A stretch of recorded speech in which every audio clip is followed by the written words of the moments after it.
Sayyidina Umar said, "Ikhshawshinu fin an-ni'mata la tadum." You know, don't always be in pleasure, because pleasure doesn't last.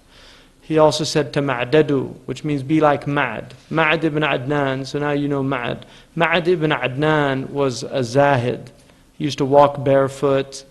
And so Omar said, "Amshu hufatan," you know, walk barefoot every once in a while. It's just a good thing, because if your feet are so soft, if you ever lose your shoes, you're really in trouble. So the idea is, you know, what I've noted about sitting, because I've sat on the floor since I became Muslim. Like in my house, the furniture is all floor furniture.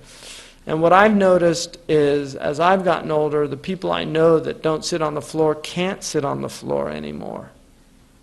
You know, they just don't have the type flexibility, because sitting like this, you're in natural stretches all the time. So your body is more supple, which gives you, you know, you see these old people here, Bedouin, and look at our old people. I mean, our old people, they can barely move once they get a certain age. You know, they really, whereas here you see people, they're much more vibrant at later, and a lot of it they're losing it now. I mean, the Arabs are just completely, especially on the peninsula. I mean, places like Syria and the villages, or Egypt, they're still moving and doing all those things. But here, people don't, you know, I think 35% of the population has type 2 diabetes. Because there's no exercise. They eat all this sugar, they drink the soda pop, they drink the tea, and they don't move. And I was with a friend of mine who's a Saudi, who met with one of the top, I mean, he's a very wealthy Saudi, and he wanted to donate for diabetes research. He has diabetes, but he also is concerned about the people here. And is a professor of endocrinology in San Francisco, and he asked him, you know, what's like the latest, most cutting-edge type 2 therapy? And he said to him, he said, if I told you, you're going to shake your head. And he said, let's hear it. And he said, it's basically walking 10,000 steps a day. He said, that is the best thing that you can do for type 2 diabetes. Just walk 10,000 steps a day. And he said he gives all his patients pedometers and makes them do it every day. And he said it regulates the body. He said even the diet, the modifications don't have to be as extreme as they are in normal cases. Because a lot of it is just people aren't, you know, the thing about your body is designed to burn certain, you have a base metabolic rate, it's designed to burn a certain amount of calories every day, but your body's also designed to move. You know, Thoreau used to walk 4 hours a day, Henry David Thoreau. He wrote a beautiful essay called Walking. It's really worth reading. But he walked 4 hours a day, and he said these legs were not built for sitting around every day.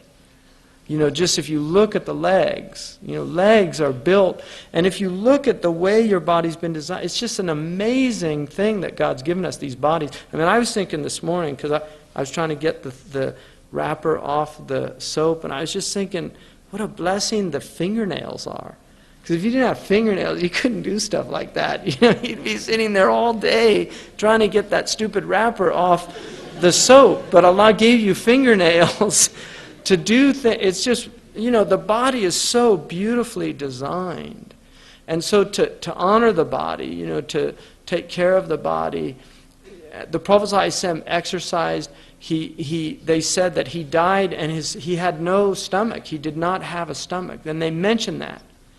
And he said, "Al-bitnatu tudhib al-fitna." You know, filling the stomach will make you dull-minded.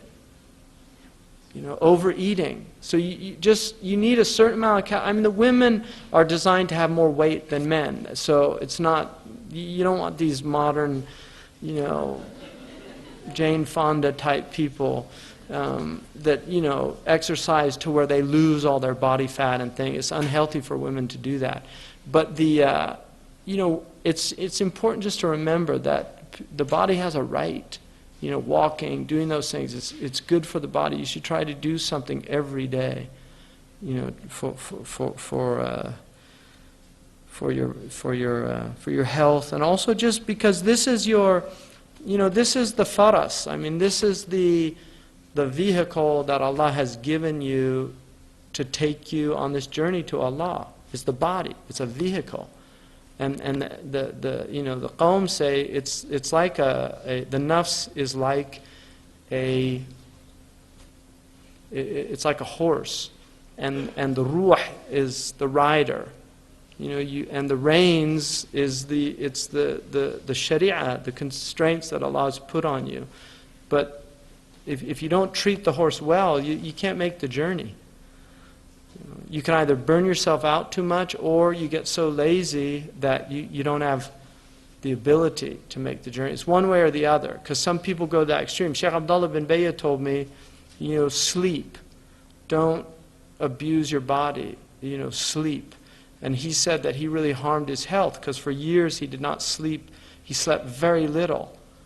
But he regretted that later. So it's important, you know, to treat, inna li jasadika alayka haqqa. Your body has a right over you. It's a right. So you can punish your body. If you eat too much, you're oppressing your body. It's dhulm for the body.